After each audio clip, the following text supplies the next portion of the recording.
नमस्कार. विज्ञान धर्म विश्व मंडळातर्फे आजच्या भागात आपण ज्योतीच्या प्रतिमांमधील जी चित्र आहेत, ज्योतीच्या फोटोमधील जी चित्र आहेत त्यांचा संदर्भ लक्षात घेणार आहोत. पहिलं चित्र आपल्याला दिसतं ज्योतीच्या प्रतिमेत, ते म्हणजे नृसिंह आणि त्याने हिरण्यकश्यपूचं पोट फाडलेलं आहे. हे पहिलं चित्र आपल्याला दिसतं. तर आता या ज्योतीच्या प्रतिमेत हे पहिलं चित्र असं का?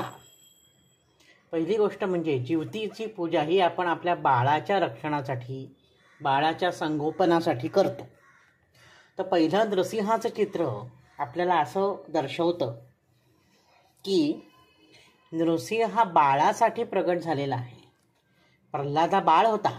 आपल्याला हिरण्यकश्यपूची कथा सगळ्यांना माहिती आहे. त्या बाळ प्रल्हादाने सांगितलं की चराचरी भगवंत व्यापून राहिलेला आहे. त्यावर हिरण्यकश्यपू त्याला विचारतो, म्हणजे त्याचे वडील, की मग या खांबात आहे का? तो म्हणतो का नाही, आहे ना. बघूया मग आता तुझा भगवंत कुठे खांबात आहे. असं म्हणून हिरण्यकश्यपू त्या खांबाला लाथ मारतो आणि खांबातून नृसिंह प्रगट होतात आणि हिरण्यकश्यपूचा वध करतात. ही कथा आहे. म्हणजेच काय, तर बालभक्तासाठी अवतार घेणारा हा भगवंत आहे. घरात ओढवणाऱ्या आपत्तीपासून बाळाचा बचाव करतात. उंचावरून पडणं, अन्नातून विषबाधा होणं, आगीपासून होणारी हानी इत्यादींपासून हे नृसिंह आपल्या बाळाचं रक्षण करतात. म्हणून ती प्रतिमा पहिली नृसिंहाची आहे. म्हणजे प्रल्हादाला जो त्रास हिरण्यकश्यपूने दिला, प्रल्हादाला ठार मारण्यासाठी ज्या काही आपत्ती हिरण्यकश्यपूने त्या प्रल्हादावर घातलेल्या आहेत, त्या सगळ्या आपत्तींचं निवारण भगवंताने केलेलं आहे, म्हणजेच नृसिंहाने केलेलं आहे. म्हणून जर आपलं बाळ उंचावरून पडलं, आगीत गेलं, तर त्या बाळाचं रक्षण व्हावं. कारण प्रल्हादाचं रक्षण सुद्धा आगीतनं झालेलं आहे, आपल्याला माहिती आहे. प्रल्हादाला उंचावरून फेकण्यात आलं होतं, त्याला तापलेल्या तेलात टाकण्यात आलं होतं, पाण्यात बुडवण्यात आलं होतं, हत्तीच्या पायाखाली देण्यात आलं होतं. या सगळ्यातनं तो प्रल्हाद बाळ सही सलामत सुटलेला आहे, वाचलेला आहे, केवळ भगवंताच्या कृपेने. आणि शेवटी तर भगवंताने साक्षात नृसिंह रूपात प्रल्हादाला दर्शन दिलेलं आहे. म्हणून ही पहिली प्रतिमा म्हणजे ह्या नृसिंहरूपी भगवंताने आपल्या बाळांचं रक्षण करावं. उंचावरून पडल्यानंतर जर काही झालं, तर आगीत होरपळलं गेलं, तर त्यामुळे काही इजा झाली तर.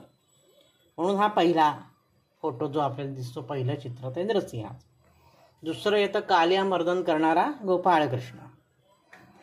आता नाग आणि गोपाळकृष्ण तो असा आपल्याला चित्रात दिसतो. पहिली गोष्ट म्हणजे श्रावणात नागपंचमी असते, म्हणून तिथे नागाचं चित्र आहेच, हे आपल्याला माहिती आहे. 5 फण्यांचं नाग आहे. पंचमहाभूतांपासून पृथ्वी, आप, तेज, वायू, आकाश, हे पंचमहाभूतांपासून आपलं शरीर बनलेलं आहे. म्हणून आपण म्हणतो की पंचतत्वाचं शरीर बनलेलं आहे. हे म्हणजे बालकाचं शरीर पण पंचतत्वाचंच बनलेलं आहे. खेळ खेळताना चेंडू यमुनेच्या डोहात जातो. सगळे त्याचे सवंगडी कृष्णाचे चिंतित होतात. कृष्ण डोहात उडी मारतो. तो चेंडू खाली तळामध्ये, नदीच्या डोहामध्ये कालिया सर्प असतो, तिथे जाऊन थांबतो. मग पुढे कृष्ण आणि कालिया सर्प यांचं युद्ध होतं आणि कृष्ण त्याला नमवतो, त्याच्या फण्यावर नाचतो, नृत्य करतो. म्हणजेच इथे काय सांगायचं आहे या कथेतून, मुलांसाठी काय महत्त्वाचं, तर जर खेळताना काही आपत्ती आली, पाण्याचं भय आलं, सरपटणाऱ्या प्राण्यांपासून, विंचवापासून दंश झाला, तर माझ्या बाळाचं रक्षण व्हावं. आणि पूर्वीच्या काळी वाडे होते, वस्त्या होत्या छोट्या छोट्या, भोवताली झाडी खूप जास्त असायची. अगदी घरात सुद्धा सरपटणारे प्राणी, विंचू येत असत. त्यांच्यापासून आमच्या बाळांचं रक्षण व्हावं, सरपटणाऱ्या प्राण्यांपासून रक्षण व्हावं, त्यांच्या विषाचा काहीही परिणाम आमच्या बाळावर होऊ नये, यासाठी नागप्रतिमा आणि त्याच्यावर नाचणारा आपल्याला दिसतो बाळकृष्ण, कृष्ण दिसतो. शिवाय दहीहंडी आणि कृष्ण जन्माष्टमी असतेच श्रावणामध्ये, त्याच्यामुळे तेही एक प्रतीक आहे तिथे सांगायचं. कर्ष आकर्षती असा धातू आहे त्याच्यामध्ये, जो आकर्षण घेतो तो कृष्ण आहे. तर अशा पद्धतीने ते दुसरं चित्र तिसरं म्हणजे जरा आणि जिवंतिका. जरा आणि जिवंतिका या यक्ष देवता आहेत. मगध नरेश बृहद्रथ राजाला 2 राण्या होत्या.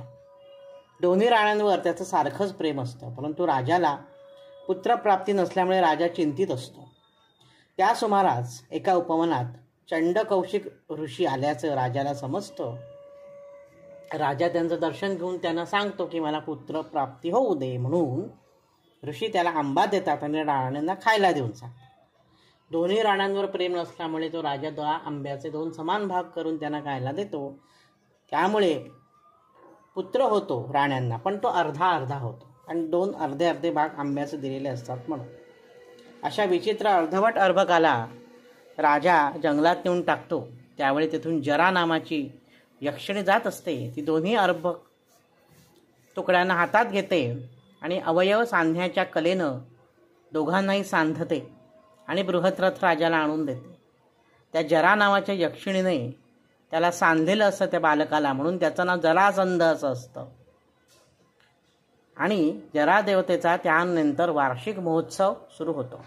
अशी ही जरादेवी आणि जिवंतिका ही सुद्धा एक जीवतीचाच अपभ्रंश आहे.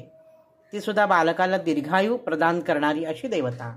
ह्या देवता पाण्यात व आजूबाजूंनी बालकांना खेळवत असतात तसं आपल्याला दिसतं.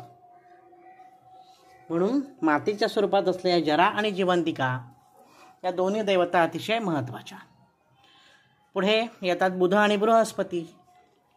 बुध हा बुद्धीचा कारक, त्याच्यामुळे तो अंकुश धारण करून हत्तीवर बसलेला असतो. बरोबर. बुधाच्या प्रभावाने अलौकिक बुद्धिमत्ता, आकर्षक व्यक्तिमत्व, वाक्पटुत्व इत्यादी गुण प्राप्त होतात.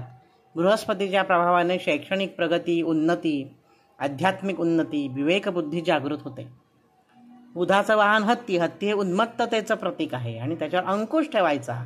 तसंच मानवी मन सुद्धा असं हत्तीसारखं उन्मत्त असतं. त्यांच्यावर अंकुश ठेवायला पाहिजे आपण. आपली जी बाळं असतात ती सुद्धा उच्छृंखल असतात, इकडे तिकडे मस्ती करत असतात. त्यांच्यावर सुद्धा अंकुश ठेवणं गरजेचं आहे. म्हणून बाळांसाठी या बुधाच्या प्रतिमेचा उपयोग होतो. आणि गुरु म्हणजे बृहस्पती, त्याचं नाव वाघ. वाघ हे अहंकाराचं प्रतीक आहे. आपल्या बाळांना कुठलाही अहंकार होऊ नये.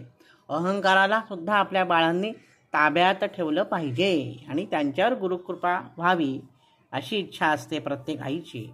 हे बृहस्पतीची प्रतिमा आपल्याला दिसते, शिकवते. म्हणूनच बुध आणि बृहस्पती यांना सुद्धा जीवतीच्या प्रतिमेत स्थान मिळालेलं आहे. एकूण क्रम जर आपण पाहिला तर प्रथम रक्षक देवता म्हणजे नृसिंह, नंतर जन्मलेल्या बाळाचं रक्षण करणारी देवता, नंतर व्यक्तिमत्व प्रभावित करणारी ग्रह देवता, असा हा जीवती प्रतिमेचा क्रम. म्हणजे रक्षणाची प्रार्थना, बालकाच्या रक्षणाची प्रार्थना आपल्या संस्कृतीत सांगितलेली आहे, ती या जीवतीच्या माध्यमातून सांगितलेली आहे. तर अशा प्रकारे या जीवतीच्या प्रतिमांचा अर्थ आज आपण पाहिला. आजच्या भागात इथेच थांबतो. नवनवीन माहितीपूर्ण व्हिडिओ पाहण्यासाठी, ऐकण्यासाठी वैभव दातार ऑफिशियल हा माझा यूट्यूब चॅनल जरूर आणि जरूर सबस्क्राईब करा. धन्यवाद.